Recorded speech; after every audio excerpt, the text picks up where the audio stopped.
Pessoal, bom dia. Agora vamos para a nossa segunda aula de mutação cromossômica, né? Na aula passada a gente tinha comentado sobre as mutações gênicas, são aquelas mutações que acontecem especificamente em um gene, né, na sequência nucleotídica do DNA, e agora eu vou falar de mutações um pouco mais robustas.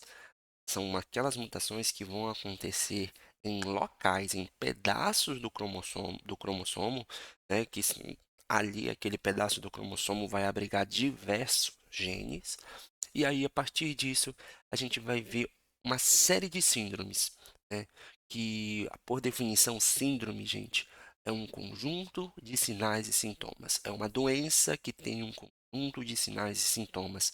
E aí, gente, são vários sinais e sintomas que eu vou passar para vocês. Para quem não sabe, né, sinal é tudo que o profissional de saúde consegue observar. Por exemplo, fenda lábio-palatina. A fenda lábio-palatina é algo que o paciente, que você está vendo a fenda, então é um sinal. Sintoma é tudo que o paciente relata. Por exemplo, eu sinto dor. Você não tem como ver a dor. Então, tudo que o paciente relata é sintoma, tá? Então, vamos agora comentar sobre a mutação cromossômica.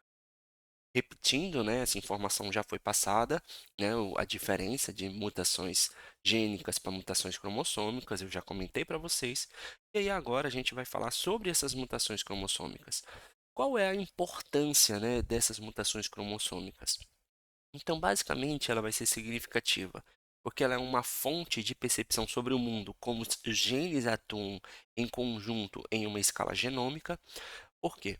Vocês conseguem observar que quando eu tenho uma mutação cromossômica, eu acabei de falar, em uma alteração cromossômica, muitos genes são afetados. Então, você vai conseguir perceber que os geneticistas conseguem observar que esses genes eles atuam de forma conjunta. E aí, a partir disso, ó, poxa, eu tirei aquele pedaço daquele cromossomo, o que que acontece no indivíduo? É uma série de consequências. Outra coisa, eles revelam diversas características importantes da meiose e da arquitetura cromossômica. Essa parte aqui, como vocês ainda não viram essa parte de ciclo celular lá nos fundamentos de biologia celular, eu vou deixar para vocês, para a gente comentar um pouquinho mais dessa questão um pouco mais na frente, certo? Mas ela é importante, né, as mutações cromossômicas, porque eu consigo identificar qual é a importância da meiose. Poxa, se a meiose em um determinado momento, na hora de dividir as cromátides irmãs, que vocês vão ver isso com calma lá no ciclo celular, gerou uma alteração, e agora? O que que vai acontecer? Poxa, mais lá na frente, se aquele ócito ou aquele espermatozoide, entre aspas, defeituoso, for fecundado, fazer parte da fecundação, eu vou ter de forma é provável que eu tenha uma síndrome relacionada a uma mutação cromossômica. Constituem ferramentas úteis para manipulação genômica experimental, são fontes de percepção a respeito de processos evolutivos, então aí a gente está falando principalmente de estudos relacionados aos geneticistas, estudos relacionados aos evolucionistas, o pessoal que estuda mais essa parte de biologia. Agora, para nós profissionais de saúde, é interessante nós sabermos as mutações cromossômicas porque regularmente é encontrada em seres humanos e algumas dessas mutações vão causar doenças genéticas. Um ponto importante: cada vez mais está acontecendo essas mutações cromossômicas, principalmente devido aos indivíduos possuírem filhos mais velhos. Então, por exemplo, antes, né, a gente percebia várias pessoas, né, eh, tinham um filho muito cedo, né, tinha um filho ali com 18, com 20, com 22 anos, etc. Com a alteração, né, da cultura, né, do estilo de vida que nós temos, cada vez mais nós estamos possuindo filhos mais tarde. E nisso daí também não é só responsabilidade da mulher, né? A gente sabe que a mulher ela sofre mais com isso. É fisiologia, não tem como. Porque no momento do desenvolvimento embrionário, ela já produziu todos os seus oócitos que vão ela vai carregar durante toda a vida. Diferente do homem, ele vai produzindo os espermatozoides conforme a sua vida vai passando. Então, os oócitos, quando você tem aí 20 anos, seus oócitos, eles também têm aproximadamente 20 anos. Se você deixar para ter filho com 40, com 45, o que que pode estar acontecendo? Gente, todos aqueles mecanismos de mutação que a gente comentou na aula passada, você está sofrendo e os seus oócitos também estão sofrendo. Então, pode acontecer uma mutação, essa mutação ser do estilo cromossômica, e aí, a partir disso, gerar um oócito, né? Na divisão que vocês vão ver que o oócito da mulher, na hora que ele vai fecundar, a segunda parte da meiose acontece próximo da fecundação, certo? Acontece no processo de fecundação. E aí, isso daí, se for um ócito mais maduro, um ócito mais velho, pode acontecer alguma alteração e aí gerar uma mutação cromossômica, tá bom?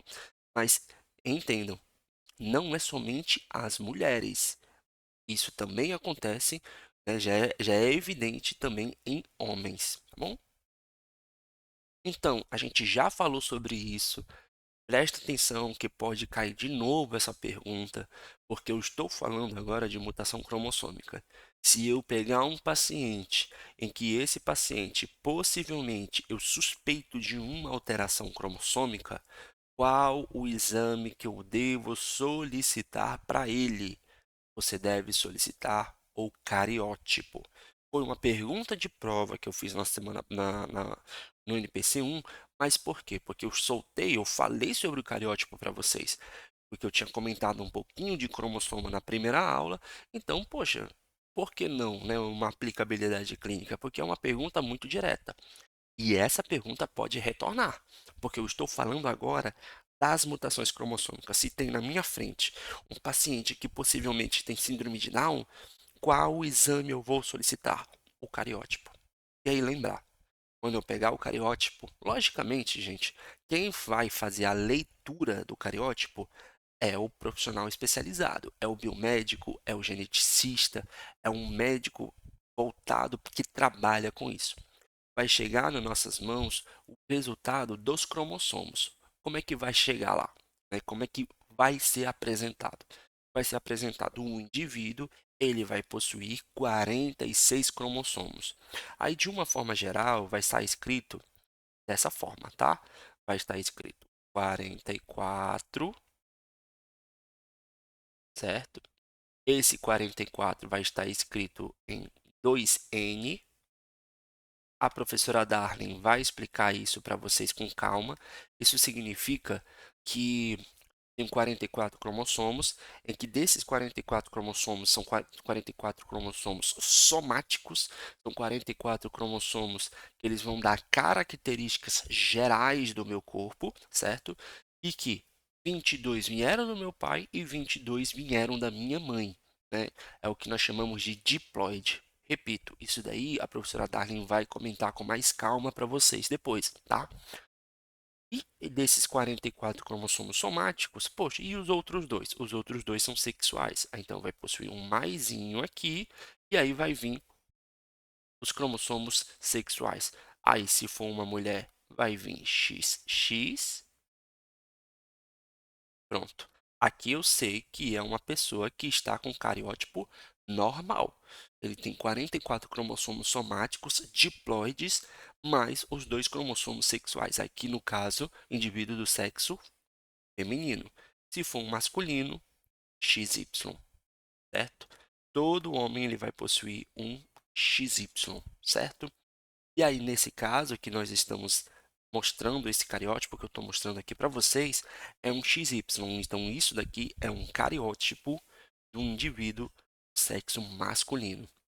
Aí, percebam, eu tenho aqui o par do cromossomo 1. O cromossomo 1, ó, eu tenho uma cromátide. Cromátide é a separação, tá? Eu tenho um que veio da minha mãe e um que veio do meu pai. Aí eu tenho aqui o segundo par, o terceiro par, quarto, quinto e assim sucessivamente, certo? Muitos desses daqui que vocês estão observando, eles vão ter alterações bem características, que essas características eu vou comentar para vocês daqui a pouco nos próximos slides. Às vezes eu posso ter um cariótipo de 44 cromossomos, só que os cromossomos estão com algum defeito. Ou eu posso ter 45 cromossomos, só que desses 45 cromossomos somáticos, aconteceu, por exemplo, uma trissomia. Eu coloquei um cromossomozinho aqui no 21, e aí eu vou ter, por exemplo, a síndrome de Down. Aí a gente vai ver todas essas síndromes hoje, tá? Gente, só para vocês conhecerem, isso daqui não vai ser cobrado em prova, só que muitas vezes vocês vão se deparar com uma síndrome assim, certo? Então, por exemplo, toda vez que eu vejo um cromossomo, ó, tá aqui um cromossomo, tá? Eu peguei aqui um exemplo do cromossomo X. Como é que é a leitura? Quais são as partes de um cromossomo? Todo cromossomo ele vai ter dois braços. Então, ó, eu tenho esse braço e esse braço. E bem aqui no centro dele, a união dos dois braços tem o nome de centrômero, certo? Então, bem aqui no meio, a bolinha vermelha, pronto, é o centrômero. Aí eu tenho um braço curto e eu tenho um braço longo. Todo cromossomo tem isso, um braço curto e um braço longo. É só vocês olharem aí para o lado direito, todos os outros cromossomos que vocês estão vendo, os 46 cromossomos, você vai perceber que cada um deles tem um braço curto e um braço longo. O braço curto, ele vai ter a denominação de P, e o braço longo vai ter a denominação de Q. É convenção. Então, quando eu falar para vocês que aconteceu uma alteração na parte do cromossomo 22P, isso significa que a alteração cromossômica foi no braço curto do cromossomo 22, certo? Então, beleza. Então, além dos braços, eu tenho também outras partes. Vocês estão vendo aqui, ó, que os cromossomos eles podem ser divididos em regiões. Quem fez essas regiões, né, quem dividiu essas regiões foram os geneticistas. Então, por exemplo, aqui no cromossomo X, eu tenho duas regiões, e essas duas regiões, elas são denominadas 1 e 2. Só para curiosidade, não memoriza, tá? Porque aqui é 1 e 2 e aqui é 1 e 2 invertido. É o seguinte, a, a contagem do número parte do centrômero, parte da bolinha. Então, essa daqui é a região mais próxima do centrômero, 1. A outra região mais distante vai ser a 2. Mesma coisa aqui. Essa região é a mais próxima do centrômero, número 1, e essa outra região mais distante do centrômero, número 2. Então, eu tenho aqui, ó, a região, certo? Então, quando acontecer, por exemplo, ó, vou falar o exemplo desse cromossomo, tá? Vamos supor que esse cromossomo é o cromossomo 2. Vamos supor, porque ele é bem parecido, ó. O cromossomo 2 ele é parecido, tá? Então, por exemplo, eu falei para vocês que a alteração cromossômica ela é no cromossomo 2, no braço P, na região 2. Então vai estar escrito dessa forma, certo? 2p2. Isso significa que a alteração cromossômica foi bem aqui, em alguma região aqui, certo? Na região do braço curto, na região 2 do cromossomo 2. Bom? Ah, Bruno, eu quero ser mais específico. E aí vocês estão vendo que depois eu posso dividir em bandas e também posso dividir em subbandas.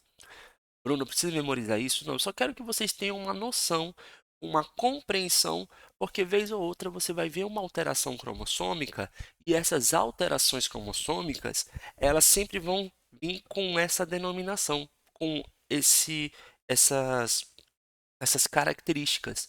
Então, por exemplo, vai ter uma alteração no 15q213.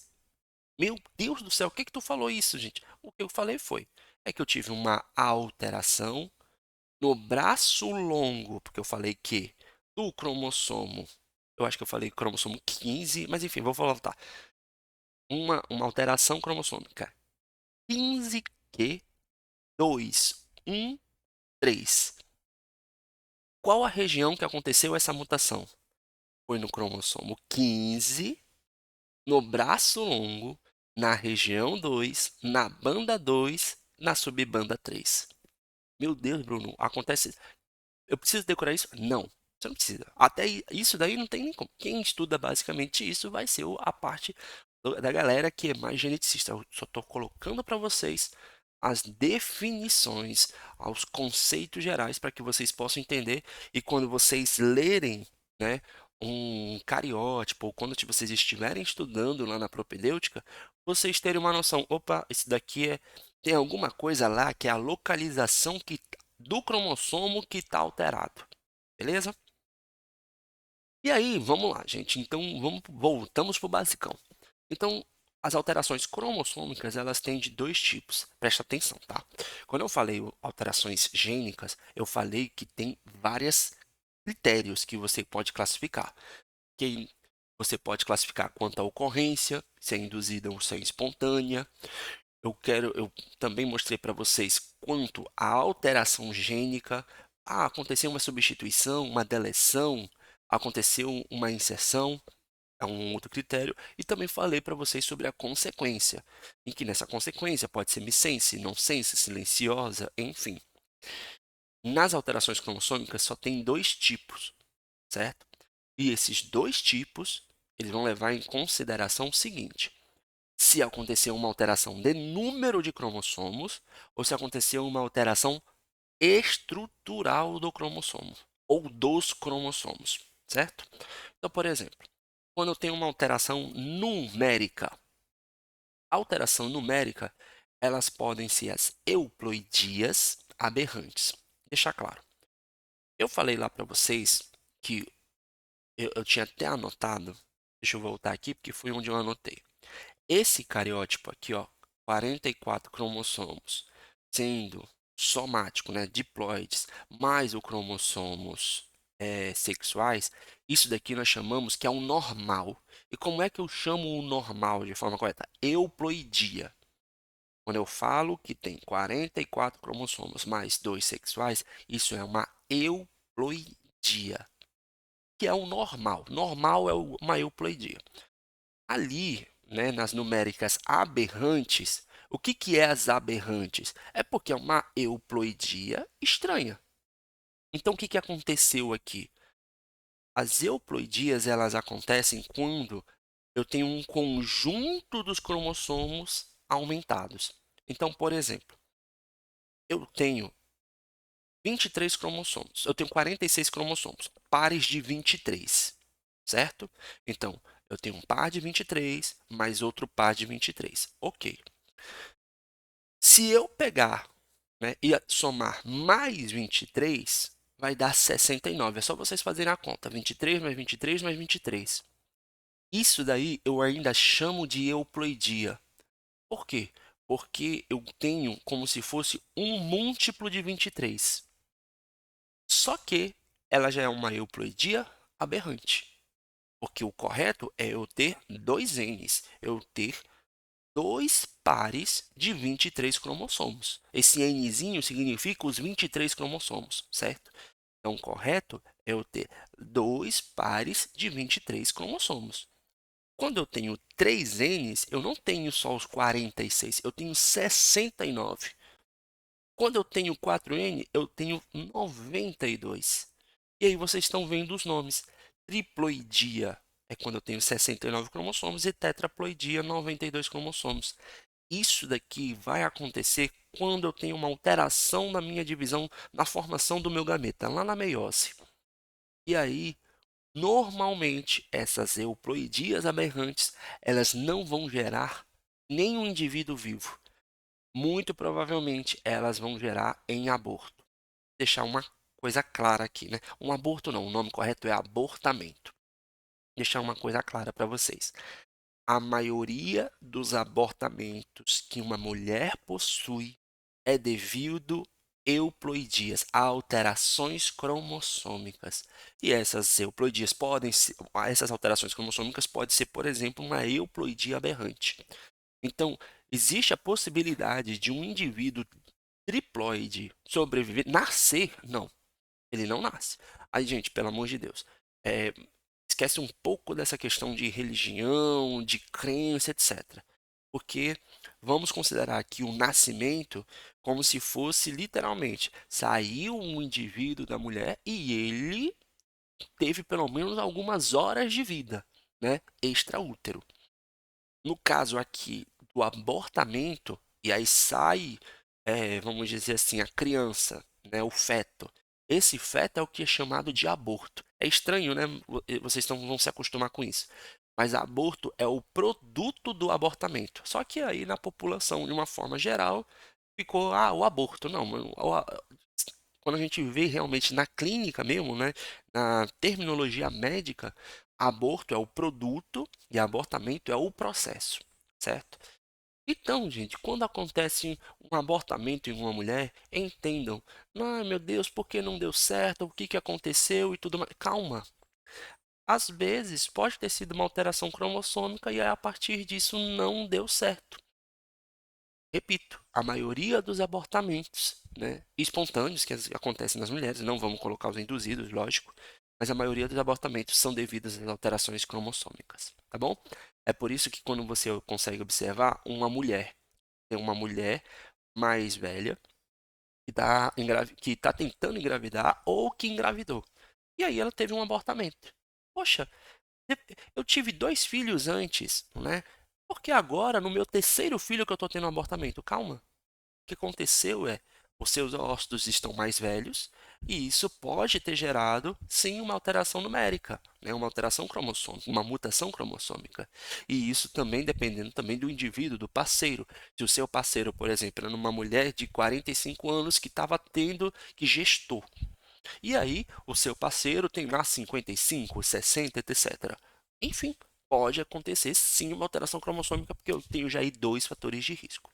Bom, então, mas as principais alterações cromossômicas, elas não são essas euploidias aberrantes. O que a gente mais estuda são as alterações cromossômicas que vão gerar indivíduos que podem sobreviver, pelo menos algum pouco período de tempo.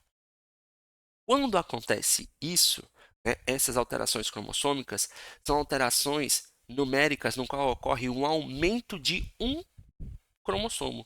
Então é diferente. Aqui eu aumentei o conjunto completo, os 23. Nas aneuploidias, eu tenho um aumento de um cromossomo. Então aumentou um. Eu não tinha 46 cromossomos? Sim. Aí agora foi para 47. Quando foi para 47, eu chamo isso de trissomia. Aí tu para pra pensar, Bruno, por que trissomia? De onde vem esse tri? Eu vou mostrando depois a imagem com calma e vários cariótipos para vocês conforme as síndromes.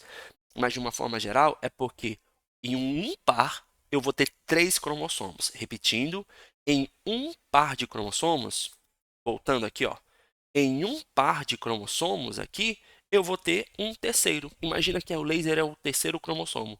Como eu tenho 3 cromossomos, aí eu vou chamar isso daqui de trissomia, uma aneuploidia do tipo de trissomia, certo?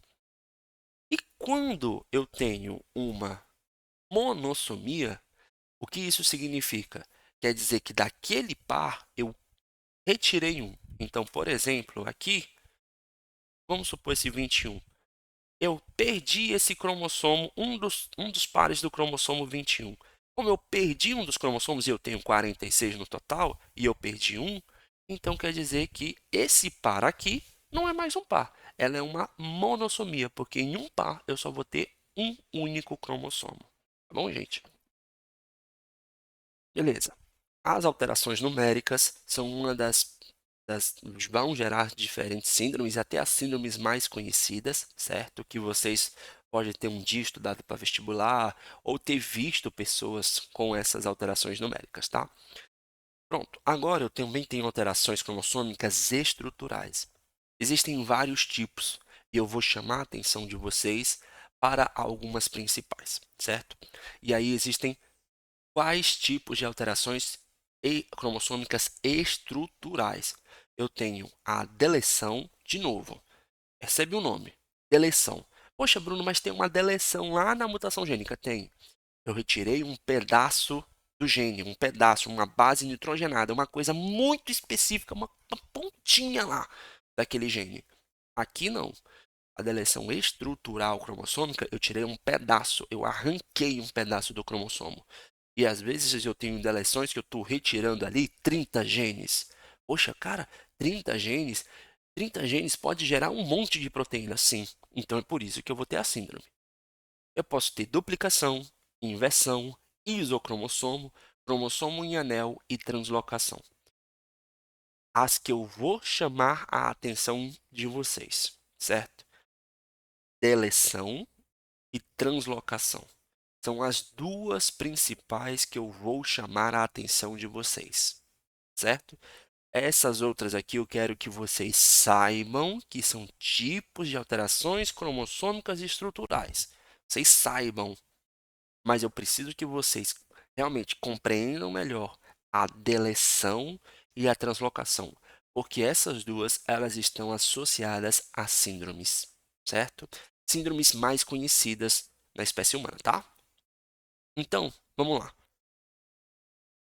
Percebam que a partir desse slide eu vou falar das alterações cromossômicas estruturais. Aqui eu tinha tipos de alterações cromossômicas, podem ser numéricas ou estruturais. Eu vou pegar agora as alterações cromossômicas estruturais e vamos estudar uma por uma. O que é a deleção?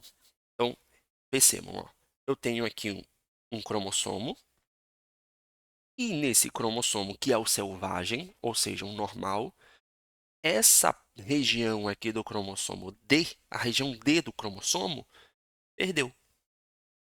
Opa, Bruno, o que aconteceu aqui? Cara, eu apertei um delete, deleção, delete, e agora o cromossomo perdeu um pedaço dele. Então a deleção é isso, gente. É quando eu perco um pedaço do meu cromossomo. Foi retirado, certo? Estou mostrando aqui para vocês vários exemplos de deleções de algumas síndromes que têm aplicabilidade odontológica. Todas essas síndromes eu retirei de um livro e tem lá nas referências bibliográficas, se vocês quiserem dar uma olhada com mais calma. São todas as síndromes que o livro de genética odontológica comenta. E aí eu retirei essas síndromes para que vocês possam conhecer. Olha só o que eu tinha falado para vocês antes, né? Olha aqui como é que eu estou mostrando para vocês. Olha, uma deleção na região, né, do meu cromossomo 22, no meu braço curto, na região 1, na banda 1. Deu para sacar, gente? Olha só como é que acontece, como é que vocês vão ver. Eu não quero que vocês decorem as deleções das síndromes. Isso nunca que eu vou cobrar. Não vou falar para vocês. Embora tenham algumas, tem um tipo que eu preciso que vocês saibam. Um tipo, só um tipo. Eu vou mostrar para vocês depois, certo? Só que não tem como você decorar todas as deleções de todas as síndromes. É complicado. Mas quando você se deparar com isso, você entender, opa, eu sei aqui que essa alteração cromossômica está acontecendo de forma estrutural. Saiu, né, aconteceu uma deleção em uma parte específica de um determinado cromossomo. Foi no cromossomo 4, foi no cromossomo 7, no cromossomo 15, no cromossomo 22, enfim. Bom, então a gente vai falar agora das síndromes de Wolff-Hirschhorn. Opa, desculpa. Wolff-Hirschhorn. É estranho, mas é isso. Williams, Prader-Willi, Angelman e de George. Então, bora começar pela síndrome de George. Essa síndrome, quais são as características que vocês vão ver? Entendam, tá, gente? As síndromes, o que eu preciso que vocês saibam é características das síndromes. Isso eu vou cobrar de vocês. Ah, Bruno, mas é uma síndrome de George. A de George, ela não é uma síndrome tão comum. Calma, meu amigo. E se eu falar para vocês que já apareceu aqui em Belém? Então, entendam, certo? Essas síndromes, vocês vão precisar saber as características dela, certo? Então, por exemplo, na síndrome de George, quais são as características que eu consigo ter, certo? Face alongada e assimétrica, hipertelorismo. Bruno, o que é hipertelorismo? Hipertelorismo é quando essa região aqui, eu não sei se a Darlene falou para vocês, o nome dessa região aqui, anatomicamente, chama-se glabela. E aí, a glabela dos indivíduos ela é maior. E isso gera um afastamento tanto da região aqui do supercílio quanto dos olhos. Quando eu tenho esse afastamento dos olhos, eu tenho um hipertelorismo. Existe até uma pessoa famosa que, quando você observa ela, você consegue observar, poxa, parece que os olhos delas estão afastados. E isso se chama hipertelorismo. Eu tenho alteração das pálpebras, vocês vão ver com mais calma que a alteração das pálpebras são essas. Orelhas em formato diferente, sendo que normalmente, né, ó, esse daqui é um formato, esse daqui é um outro formato da pessoa. E quando essa síndrome é uma pessoa mais jovem, elas ficam principalmente em formato de inhabano. Raiz e dorso do nariz mais altos, certo? E a ponta do nariz ela é mais bulbosa, ela é mais achatada, ela não é pontiaguda. Uma outra característica é a hipoplasia alar. O que é hipoplasia? Hipo é pequeno, é diminuído. Plasia é proliferação, um desenvolvimento. Eu tenho um desenvolvimento menor da região da minha asa do nariz, certo? Então, hipoplasia alar é isso. Eu não tenho desenvolvimento satisfatório da minha asa do nariz. Então, essas daqui são características da síndrome de George. Isso gerou por causa de uma deleção, certo? Preste atenção. A síndrome de George, ela também é chamada de velocardiofacial. Por que eu estou falando para vocês em odontologia? Gente, a odontologia ela trabalha principalmente no sistema estomatognático, mas ela está querendo se expandir para toda a face. Então, eu preciso também estudar a face como um todo. E é isso que eu vou cobrar principalmente de vocês nas avaliações. Vocês precisam saber as características, as alterações, principalmente crâniofaciais dessas síndromes, certo? Logicamente, se você memorizar que tem uma alteração de determinado tipo, vai facilitar para que você consiga identificar e diagnosticar a síndrome, tá? Cardio é de coração, é porque esses indivíduos vão ter alterações cardíacas, e velo, esse velo é principalmente relacionado ao aparelho de deglutição. Bruno, não sei o que é deglutição, engolir, certo? Então são pessoas que têm principalmente alterações na sua faringe, na sua garganta, certo? Então vamos lá. Síndrome de George são indivíduos que frequentemente eu tenho fenda lábio-palatina. Opa! Então tem uma alteração craniofacial aí que vocês querem lembrar? Sim, fenda lábio-palatina, característica de George. Insuficiência velofaríngea. Como é uma alteração craniofacial, porque é uma alteração na hora de deglutir na faringe, certo? Ou seja, o indivíduo não consegue engolir, ele não consegue nem abrir de forma satisfatória, nem de fechar a sua garganta, certo? É uma insuficiência velofaríngea. Como ela tem essa alteração, que é uma na porção superior, também é lá na porção inferior do esôfago, lá próximo do estômago, o conteúdo gástrico também pode voltar. Então, são pessoas que têm refluxo gastroesofágico. Um indivíduo que possui alterações cardíacas, por isso o nome velocardiofacial, mau funcionamento do sistema imunológico e também baixos níveis de cálcio no sangue. Beleza, Bruno? Se você me pedir para eu colocar lá na prova 5 características da síndrome de George, vamos pegar duas aqui. Dessas características, dessas 5, vocês podem colocar aqui fenda lábio-palatina, uma. Insuficiência velofaríngea, duas.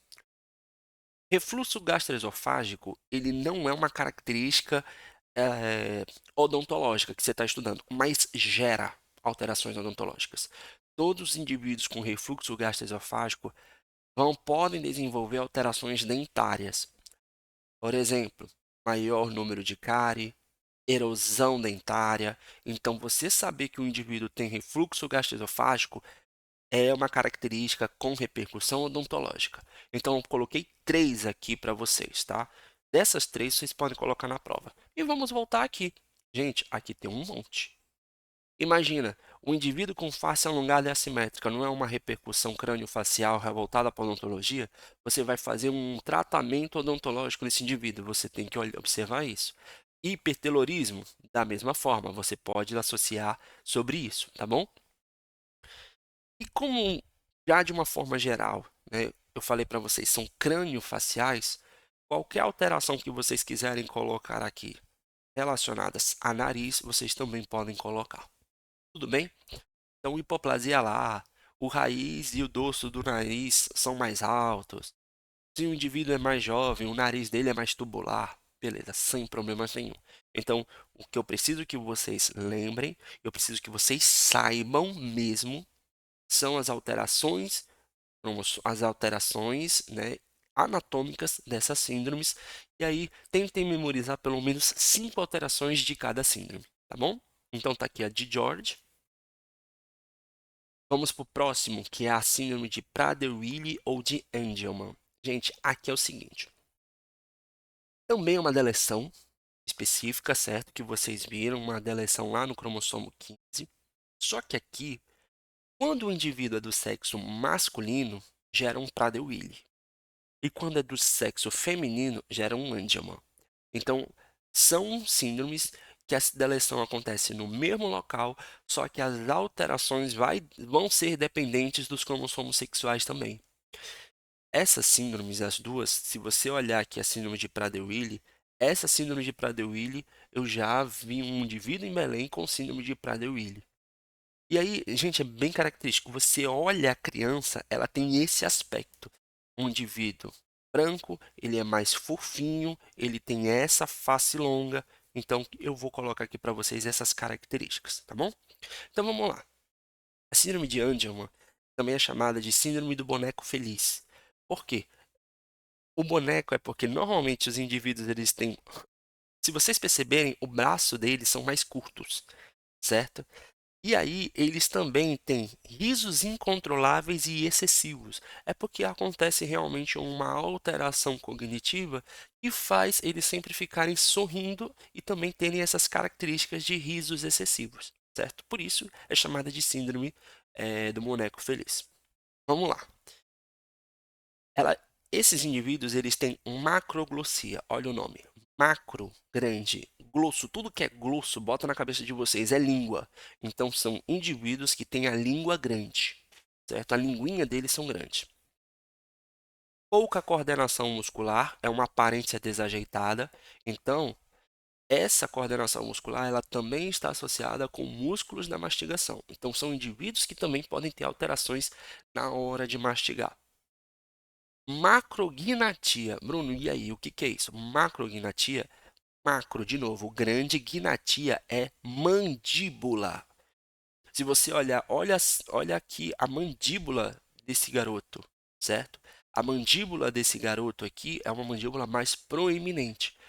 Bruno, mas e dessa garotinha aqui? Eu não estou vendo aqui no queixo, mas olha aqui na lateral.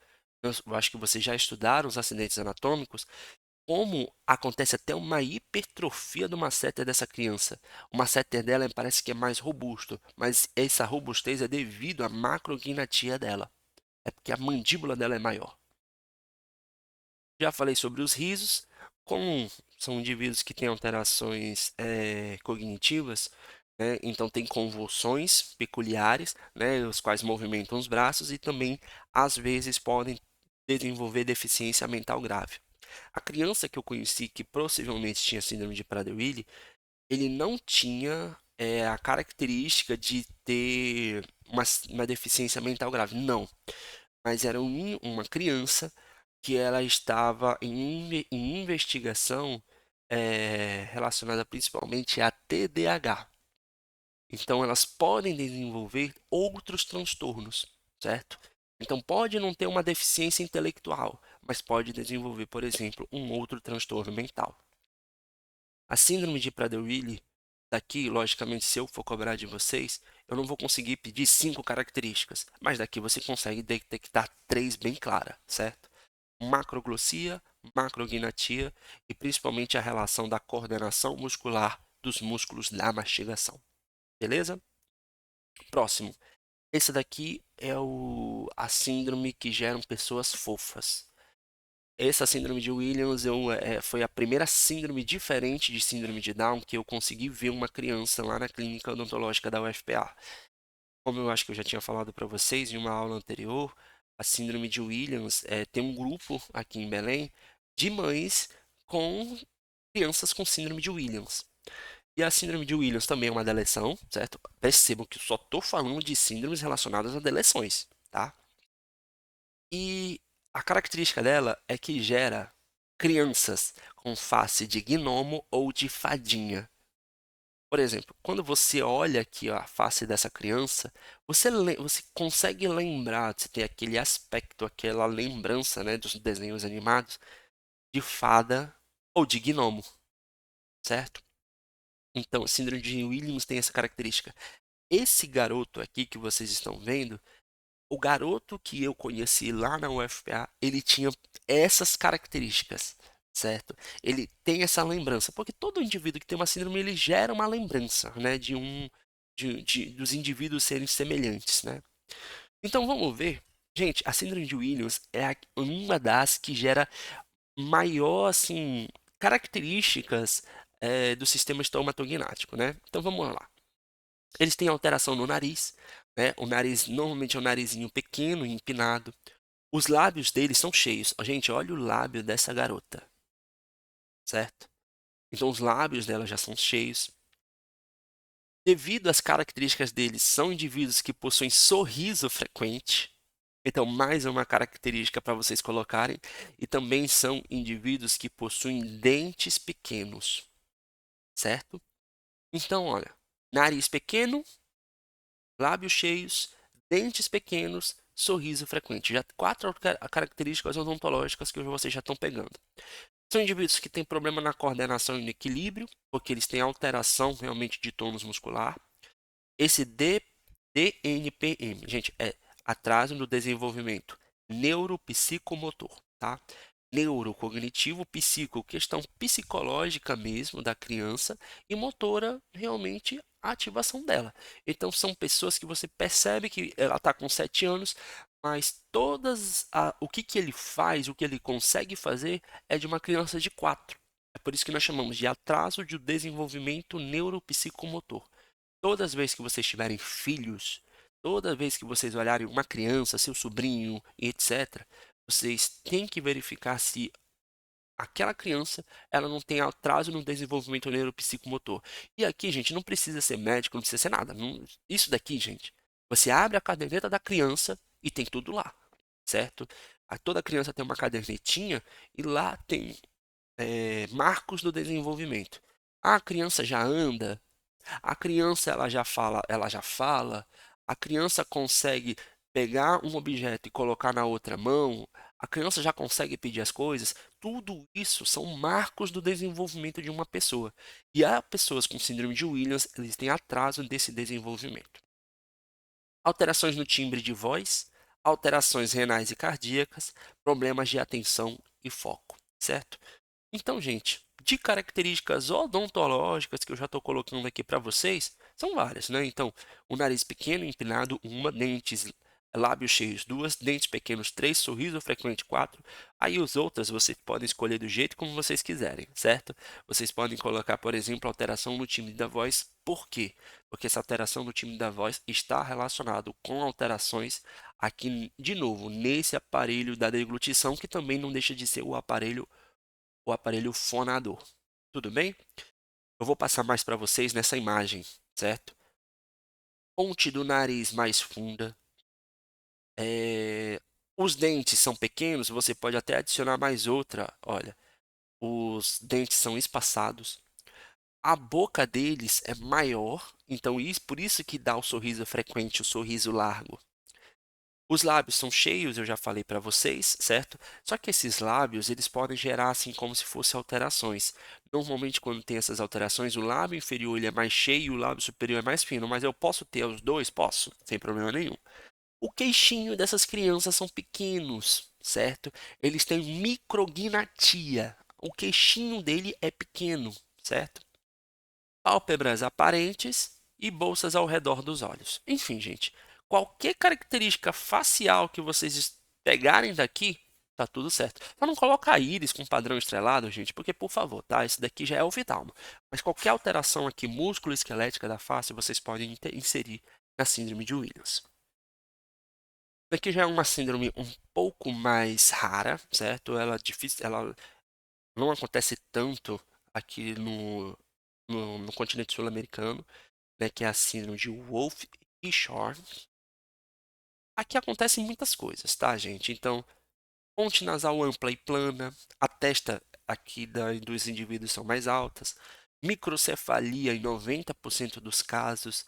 O hipertelorismo, já falei para vocês, olha, é quando eu tenho um afastamento aqui das duas regiões. A minha glabela, ela é grande. Defeitos no couro cabeludo, sobrancelhas arqueadas, distância encurtada entre o nariz e o lábio. Embora nessa criança não tenha, mas eu tenho aqui, olha, por exemplo, a fenda lábio-palatina que aconteceu nessa outra criança. Micrognatia, olha, micrognatia, pequeno gnatus, a gnatia, né? Gnatia relacionado à mandíbula. Alterações nas orelhas, como vocês estão vendo nessa criança, malformações cardíacas e também atraso no desenvolvimento neuropsicomotor, certo? Aqui eu estou mostrando para vocês essa síndrome, mas como uma síndrome mais rara, um pouquinho mais difícil, é bem provável que eu não cobre ela. Eu acho que vocês perceberam que as outras eu chamei mais a atenção, porque foram síndromes que eu já me deparei durante a minha vida, tá? E agora, gente, eu vou falar para vocês os outros tipos. Gente, assim, dessas outras alterações, todas aquelas síndromes são de alterações cromossômicas do tipo deleção. Agora, eu vou colocar para vocês as outras alterações. Então, eu tenho aqui a duplicação. Esse daqui é o cromossomo selvagem. Como vocês podem perceber, ó, a região B e C foi duplicada. Duplicação. Eu tenho a inversão. Quando é que acontece essa inversão? A inversão, olha, eu tenho aqui o cromossomo selvagem. Foi retirado um pedaço e colocado de ponta cabeça. E aqui gerou uma inversão. Eu não perdi material cromossômico, eu não perdi material genético. O que só aconteceu aqui foi uma readequação desse material, certo? Então aqui é uma inversão. Eu tenho aqui o isocromossomo. O isocromossomo acontece quando há a troca, né, dos braços. Então aqui eu tenho os braços curtos e os braços longos. Então, o braço curto, né, de um cromossomo se junta com o outro braço curto, ó, braço curto com braço curto, formou aqui os dois braços curtos, braço longo com braço longo se juntou e aí formou um outro cromossomo. Isso daqui nós chamamos de isocromossomo. Normalmente, esse cromossomo com um braço, duas porções, dois braços curtos, normalmente ele vai ser perdido. E aí depois no final vai gerar uma monossomia, tá, gente? Mas enquanto não for perdido também, então eu vou chamar que é uma alteração somente estrutural, que é um isocromossomo. E também tem um cromossomo em anel, que acontece quando eu perco parte dos telômeros. Eu perco parte das extremidades dos cromossomos. E aí, olha o que acontece. Eu tirei essa partezinha verde, foi perdida as duas extremidades, e aí o cromossomo ficou circular, ficou em anel, certo? Normalmente o cromossomo em anel ele também vai ser perdido, tá? Mas ali eu só apresentei para vocês as alterações e não apresentei nenhuma síndrome. Mas agora eu vou voltar para vocês e vou falar de uma alteração cromossômica estrutural já importante, que é a translocação. É o seguinte, a translocação ela vai acontecer quando eu tenho dois cromossomos, presta atenção, olha. Eu tenho dois cromossomos, certo? Ó, eu tenho esse cromossomo aqui e tenho esse cromossomo aqui. A translocação ela pode acontecer quando parte do cromossomo, parte de uma região do cromossomo, ela se transfere para uma outra região no mesmo cromossomo, ó. Esse cromossomo aqui, a porção B e C, ela se transferiu, ela se translocou para o mesmo cromossomo. É uma translocação. Ou, diferente, eu tenho dois cromossomos, e nesses dois cromossomos, ó, a região BC desse primeiro foi e se juntou no segundo cromossomo. Então, olha, o BC daqui desse primeiro agora foi para esse outro, que tem MNOPQ. Deu para sacar, gente? Então, é quando a translocação é quando há uma, ah, uma transferência. Então, o material genético de um cromossomo, ou ele muda de local nele mesmo, ou acontece uma transferência de um cromossomo para outro. E às vezes, gente, pode acontecer até uma troca. Então, um pedaço de um cromossomo vai para um e o outro devolve para ele. Esse daqui, gente, é bem interessante porque pode gerar doenças. Dentro dessas doenças, uma das mais características é essa daqui. É a leucemia mieloide crônica, que acontece quando há a translocação dos cromossomos 9 e 22. Então, há uma transferência do material genético do cromossomo 9 para o cromossomo 22. Então, por exemplo, ó, percebam aqui os cromossomos normais, ó, cromossomo 9 e cromossomo 22. Aí preste atenção, ó, no cromossomo 22, eu tenho o finalzinho dele e eu tenho uma banda amarelinha aqui, ó. E no cromossomo 9 está tudo azulzinho. O que acontece na leucemia mieloide crônica? Eles têm a eles têm a transferência. Então, ó, olha a parte azulzinha do cromossomo 9, ela foi para o cromossomo 22, e a parte aqui, olha, azulzinha com uma faixazinha amarela do 22 foi para o 9. Eles trocaram partes dos cromossomos.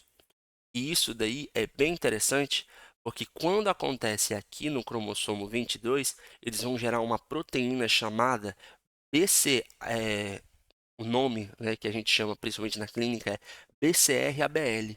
BCR-ABL, gente, é um gene que vai gerar uma proteína em específico, tá, gente?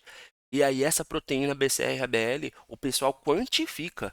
Olha como a gente falou, alteração genética gerando uma nova proteína. E essa proteína BCR-ABL, o pessoal consegue quantificar na leucemia mieloide crônica, tendo até um padrão de controle da doença, para que vocês tenham uma noção, certo? Então, leucemia mieloide crônica, gente, paciente com leucemia mieloide crônica, ah, não, Bruno, eu nunca vou pegar um paciente. Não, gente, se vocês forem todo santo dia no Ofiloiola, no setor de hematologia, o ambulatório de hematologia do Ofiloiola, a maioria é paciente com leucemia mieloide crônica. A maioria, certo? São pacientes que tiveram essa mutação cromossômica e que faziam um controle dessa doença lá no Ofiloiola. Se vocês quiserem conhecer um pouco mais de leucemia, lá na aula presencial vocês me perguntem, tá bom? Porque eu sei que existem vários tipos, às vezes vocês ficam pensando, poxa, leucemia, mas leucemia não é um câncer, não é assim? Não se preocupem que a gente vai falar para lá se vocês tiverem curiosidade, tá? Outras translocações são as translocações robertsonianas. São translocações que acontecem principalmente em cromossomos específicos. Quais cromossomos são esses? São as translocações que acontecem nos cromossomos 13, 14, 15, 21 e 22. Um dos mais, né, característicos que vocês podem lembrar é a translocação do cromossomo 15 com 21, certo? É uma das mais famosas aqui, translocações robertsonianas, e que basicamente, gente, só para deixar claro, tá?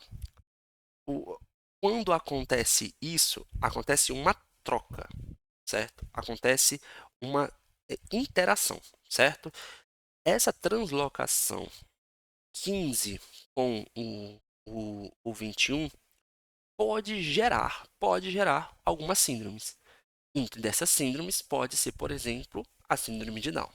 Só que a translocação mais famosa que acontece na síndrome de Down, gente, é a translocação do 14 com o 21. Olha, presta atenção. Síndrome de Down, 95% da síndrome de Down é devido à trissomia do 21. E daqui a pouquinho a gente vai falar. Só que uma pessoa com síndrome de Down pode desenvolver devido a uma translocação. Presta atenção nisso, nessa informação que eu estou falando para vocês. Nem todo paciente com síndrome de Down tem a trissomia do cromossomo 21.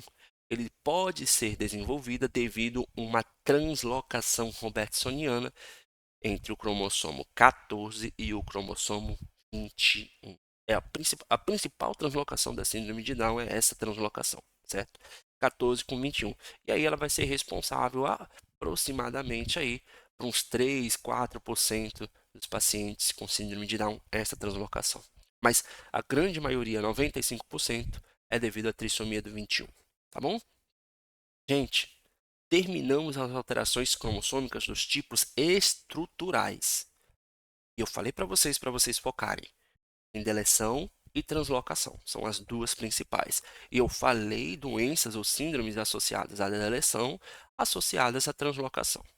Agora, vamos para as alterações cromossômicas numéricas, que são as mais conhecidas, e que às vezes vocês até estudaram para vestibular. A primeira é a síndrome de Down, né? Então, aqui sim, principalmente a síndrome de Down, aqui ó, ela tem a trissomia do 21. Eu tenho, ao invés de um par, eu tenho 3 cromossomos no par 21. Então, trissomia do 21, síndrome genética mais frequente, está aí aproximadamente, nasce uma pessoa com síndrome de Down entre 600 e 800 nascimentos, esse é o número pode aumentar. Causa mais comum de déficit intelectual, associação, lembrando, tá, gente, essa questão aqui é o que está ainda escrito nos livros, tá, gente? Pode acontecer que em breve isso mude, porque está aumentando muito os transtornos mentais, tá, gente? Então, déficit de atenção, autismo, etc, tá, gente? Então, pode acontecer que isso mude, mas por enquanto, ainda a síndrome de Down, no que está registrado nos livros, a causa mais comum de déficit intelectual é devido à síndrome de Down. Associado com idade materna avançada. Gente, olha como a literatura ela vai avançando. No livro está escrito idade materna avançada, mas hoje a gente já sabe, a gente já tem conhecimento que isso daqui também, idade paterna, também está associada. E olha aqui o cariótipo, né, de uma síndrome de Down. Eu tenho um indivíduo 47 cromossomos, sendo os dois sexuais, XY, mais 21, sendo XY, sendo que a trissomia acontece no cromossomo 21. Eu tenho mais um cromossomo no cromossomo 21. Então, eu tenho 47 cromossomos, certo? E esses 47 cromossomos, o separado é no cromossomo 21. E uma característica dos pacientes com síndrome de Down é que, às vezes, eles podem ter mosaicismo. Bruno, o que é mosaicismo? É o seguinte, o mosaicismo acontece quando o indivíduo ele tem células que têm a trissomia do 21 e tem outros indivíduos, tem outras células que eles não têm a trissomia do 21. Então, o que é um mosaico? Mosaico, quando vocês lembram, é quando, por exemplo, eu estou fazendo como se fosse um quadro com pedrinhas. Imagina que cada pedrinha é como se fosse uma célula.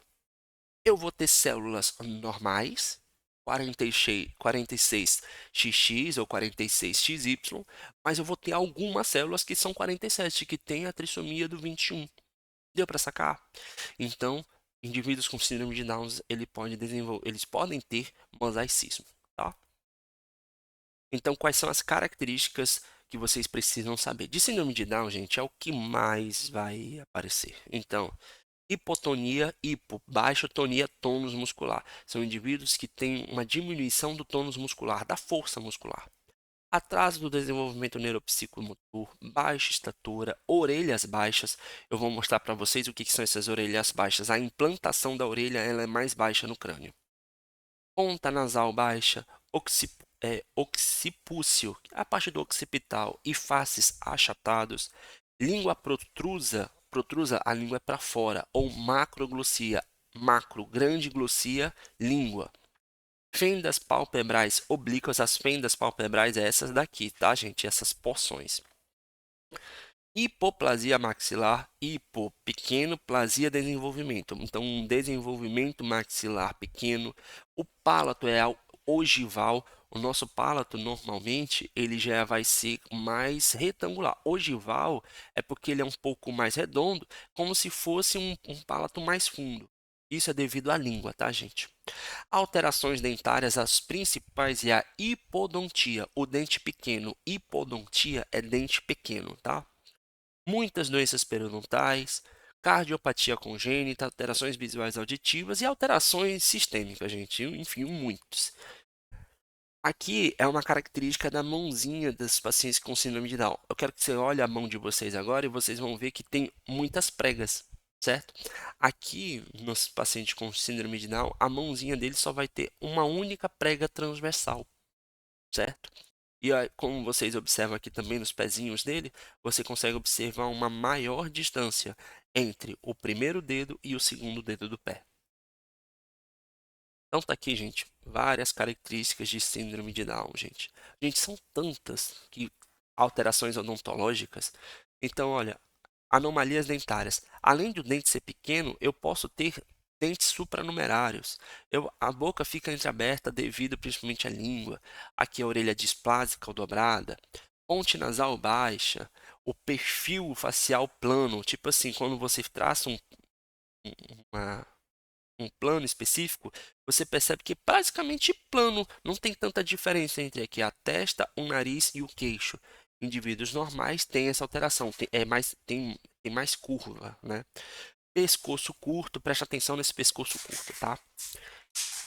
Cuidado quando vocês forem atender um paciente com síndrome de Down lá no consultório de vocês e vocês, nós chamamos de hiperextensão do pescoço. É como Imagina, vocês estão aí, é como se vocês estivessem agora olhando para cima. Movimenta o seu pescoço para olhar para cima. Isso daí é um movimento de hiperextensão do pescoço. Cuidado ao fazer isso, porque as crianças, né, os indivíduos com síndrome de Down, têm uma articulação aqui entre a região próximo da cabeça e da coluna, que ela é menor. E aí você pode gerar uma luxação na região do pescoço, certo? Então, cuidado quando vocês estiverem atendendo, principalmente nós cirurgiões dentistas. Se vocês tiverem dúvida com relação a isso, eu mostro para vocês qual é esse movimento lá na nossa aula, tá? Olha a orelha, a implantação baixa da orelha. Normalmente a implantação da orelha, ela tem que ser aqui, ó, bem próximo da comissura ocular, tá? E aí, como vocês estão percebendo, a orelha está mais baixa. Olha aí o seu pai, sua mãe, seu sobrinho e faça um plano, né, entre a orelha e aqui a comissura ocular. Vocês vão perceber que é quase no mesmo plano. Os indivíduos com síndrome de Down, a orelhinha deles são mais baixas, tá? Bem característico, né, gente? A macroglossia. Isso daqui, essa língua, gente, isso daqui é porque a língua é muito grande e fica meio que o dente fica cortando, tá? Então isso daqui é devido aos dentes, certo? Na verdade não é devido aos dentes, gente. É a língua que é grande demais e aí ele acaba mordiscando a língua e aí a língua ela vai ficando com esse aspecto, tá? Um paciente que pode também ter língua fissurada, como vocês estão vendo, o nome disso daqui se chama língua fissurada, tá? E vamos para a próxima, né? A síndrome de Edwards. Síndrome de Edwards já é uma síndrome. Eu tenho também uma trissomia, só que agora é uma trissomia do cromossomo 18. É uma síndrome que gera muitos defeitos em vários órgãos, tá, gente? Então são vários, são vários mesmo. Dentro dessas características, né, o que mais acontece voltado à odontologia é aqui a fenda lábio-palatina, tá bom? Então vamos olhar de novo aqui, ó, o cariótipo dele, ó, 47, XX, então é uma menina, e aqui eu estou vendo que a trissomia é no cromossomo 18. Deixa eu olhar aqui, ó, cromossomo 18, tá? E aí afeta múltiplos órgãos e muitos sistemas, tá bom? Então, quais são as características, gente? Tem aqui todas as características de uma criança com síndrome de Edwards. Occipúcio proeminente, a parte de trás da cabeça, retroflexão da cabeça. Eu mostro para vocês com calma o que é essa retroflexão lá na aula presencial. suturas cranianas abertas. Eu digo, pô, cara, como assim, Bruno? Vocês estudaram suturas? As suturas, elas não são tão fechadas. Eu tenho uma leve distensão, uma leve separação entre os ossos do crânio, lá, as suturas. Grandes fontículos ao nascer. Lógico, fontículos, gente, são as moleiras da criança. Bruno, eu não sei o que é isso. Se você já pegou um nenenzinho, lá nas regiões, né, do bregma ou do lambda, eu tenho as moleirinhas. E aí essas são chamadas de fontículos, no nome correto. E aí esses fontículos, eles são maiores.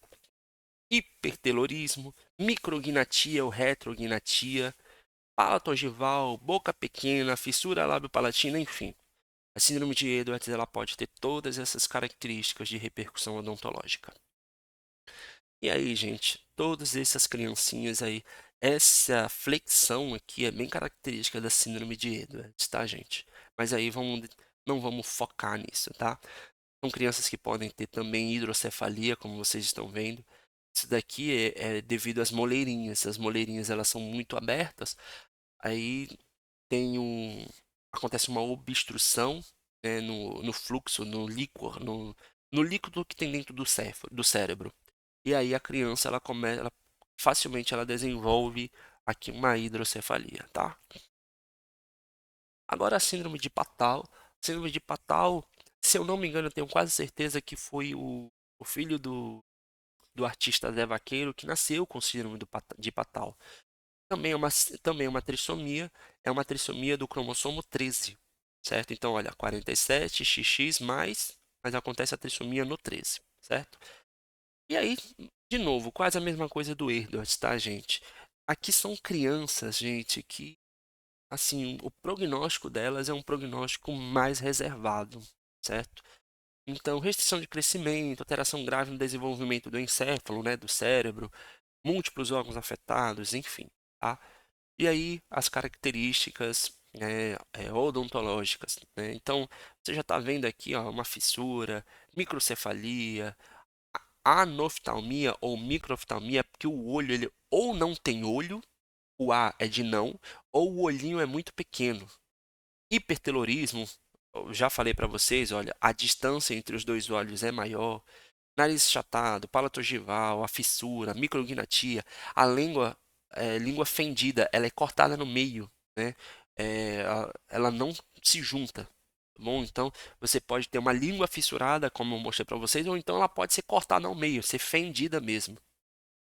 E ausência de filtro. Filtro é essa porção do lábio bem aqui abaixo do nariz, tá? Quando vocês tocam aqui embaixo do seu nariz, e vocês veem como se fosse uma depressãozinha, essa depressão é o filtro, né? O filtro labial. Pronto. Aí preste atenção, tá? Eu falei para vocês as alterações cromossômicas numéricas em cromossomos somáticos. Preste atenção. Não está escrito no slide, mas preste atenção. As alterações cromossômicas numéricas somáticas, lá o problema é no cromossomo somático, é a síndrome de Down, a síndrome de Patau, a síndrome de Edwards. Agora, eu vou falar para vocês quando acontece uma alteração nos cromossomos sexuais, certo? Exemplo, síndrome de Klinefelter. Né? Síndrome de Klinefelter, ela sempre vai acontecer no indivíduo do sexo masculino. Bruno, por quê? Porque quando eu olho, agora eu vou só olhar para cá, tá?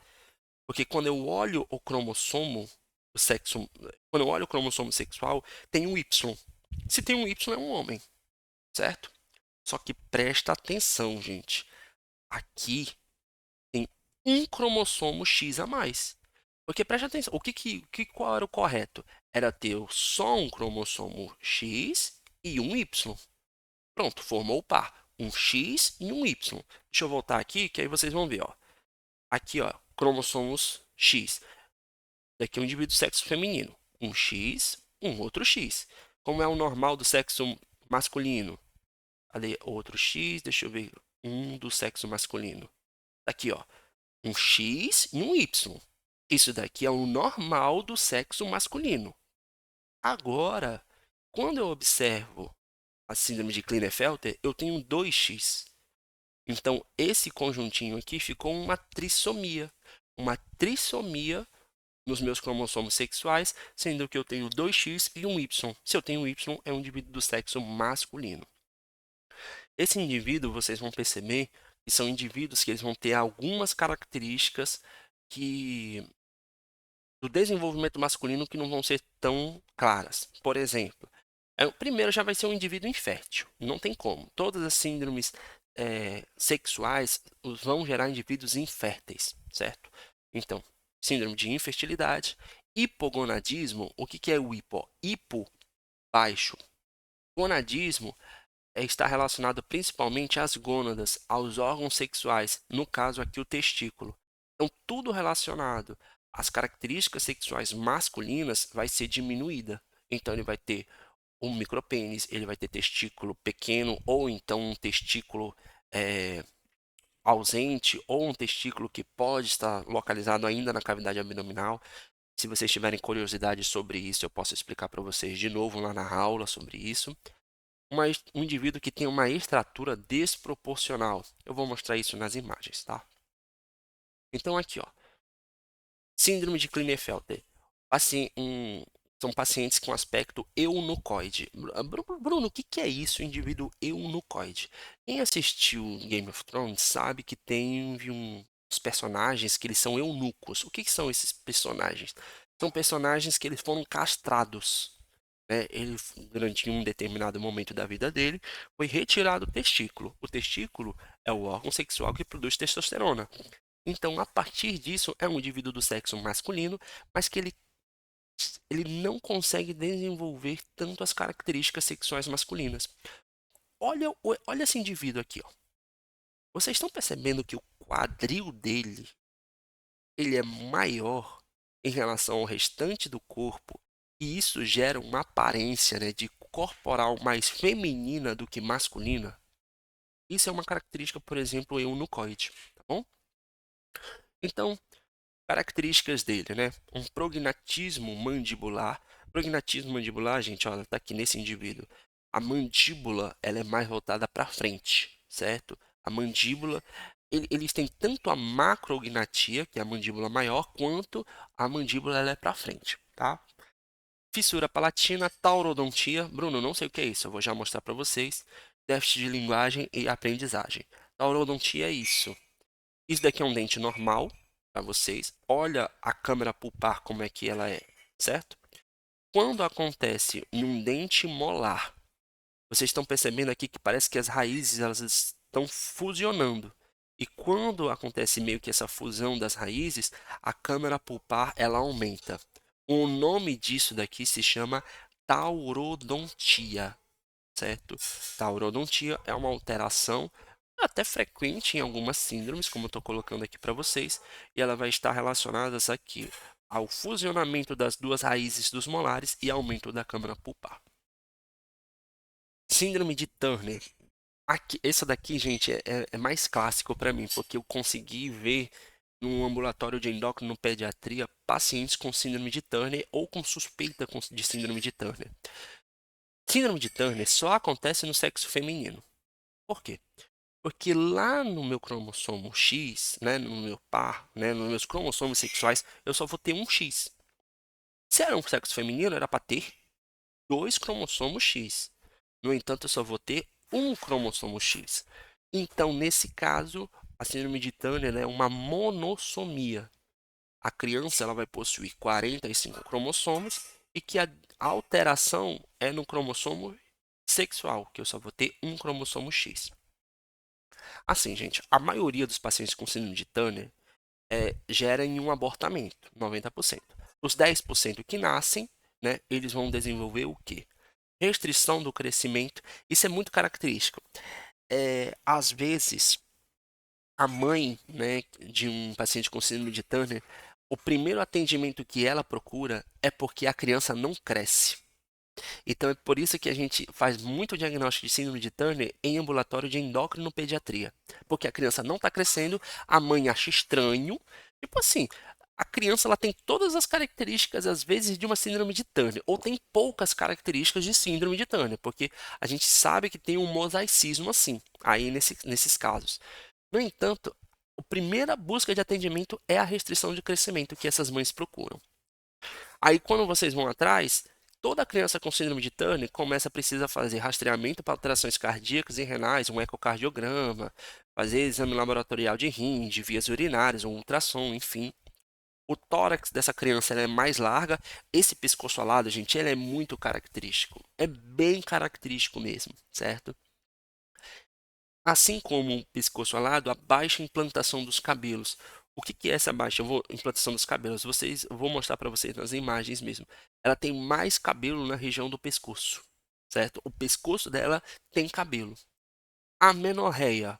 O que que é a menorreia? A menorreia é que essa criança, aqui no caso já não vai ser criança, né? Essa adolescente, ela não vai menstruar. Então, não tem menorreia, é menstruação. Então, são crianças, de novo, são adolescentes, são mulheres que elas não vão menstruar. A partir disso, você já sabe que tem uma questão de infertilidade aí, tá bom? Então, vamos lá. Quais são as características de crianças com síndrome de Turner? Ela tem uma hipoplasia maxilar, que gera aqui, nesse caso, uma boca de tubarão. Gente, desculpa, não é hipoplasia maxilar, certo? É, a principal hipoplasia que ela vai possuir é essa daqui, é a micrognatia. Percebam aqui nessa criança. Percebam que aqui a maxila dela é pequena, só que é menor ainda a mandíbula. E aí, a partir disso, gera uma característica de boca de tubarão.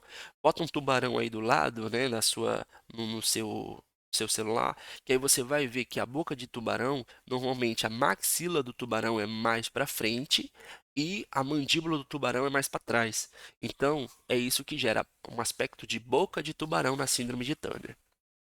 Os dentes são apinhados, o palato também é ogival. Aí, gente, tem outras características que eu vou colocar para vocês, ó, a baixa implantação do cabelo, a parte do cabelo, também pega essa região do pescoço, e eu também tenho aqui, ó, pescoço alado e tórax largo, certo? Então aqui, característica, aqui, ó, pescoço alado também, certo? É mais uma característica da síndrome de Turner, tá? Existem outras alterações. Essas outras duas alterações que eu vou mostrar para vocês são alterações mais raras. Então, eu tenho trissomias do X, né? É, as trissomias do X é quando o indivíduo vai possuir três cromossomos X.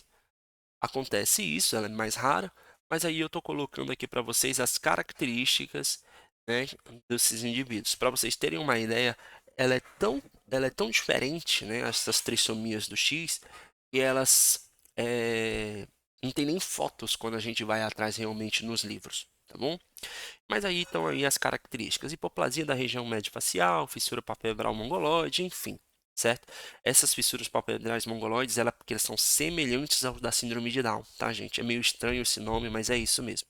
Fissuras palpebrais que são semelhantes da síndrome de Down. Agora, essa daqui aparece.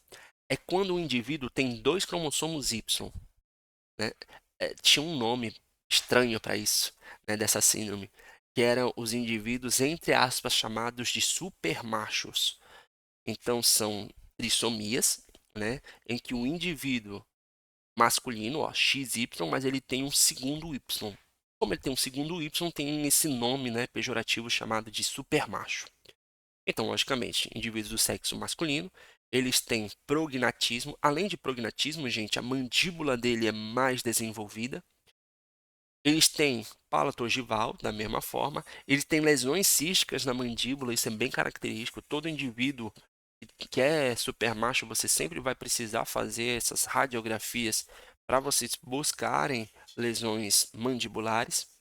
Os dentes deles são grandes, o nome disso é macrodontia, tá? Anota aí, macrodontia. Os dentes deles são maiores e assim, tá, gente? É meio estranho falar, mas é isso. A testosterona, o aumento da testosterona, ela gera uma alteração comportamental. E essa alteração comportamental é uma alteração que se torna mais agressiva e antissocial. Não sei se vocês já viram falar sobre isso, mas os indivíduos que utilizam, por exemplo, os esteroides anabolizantes, testosterona, eles alteram realmente a sua psique. Eles alteram seu comportamento, se tornam mais agressivos. Tem relatos disso, né? Então, nesses pacientes, né, que têm esse duplo Y, a testosterona deles é mais elevada, isso é fato.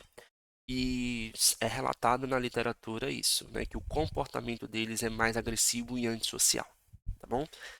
Ele também tem essas características aqui nos dedos, tá, gente? São crianças que os dedos deles eles vão ser mais compridos em relação às outras crianças. Então, olha como é desproporcional o tamanho do dedo para o tamanho da palma da mão. Só mostrando para vocês o que é uma macrodontia, um dente grande, olha aqui, ó. Isso daqui é uma macrodontia.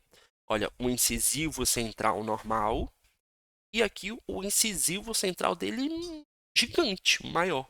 Isso daqui é uma macrodontia. Aí você encontra nos indivíduos duplo Y, tá bom? Bem, pessoal, então é isso a nossa aula de mutação cromossômica. Estudem com calma.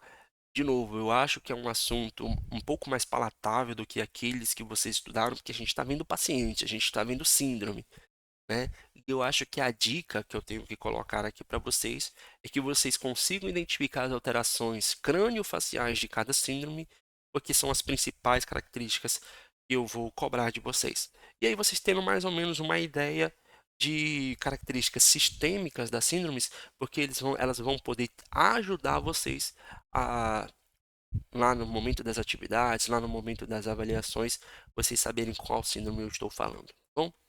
Então, pessoal, é isso. Até mais e até a próxima.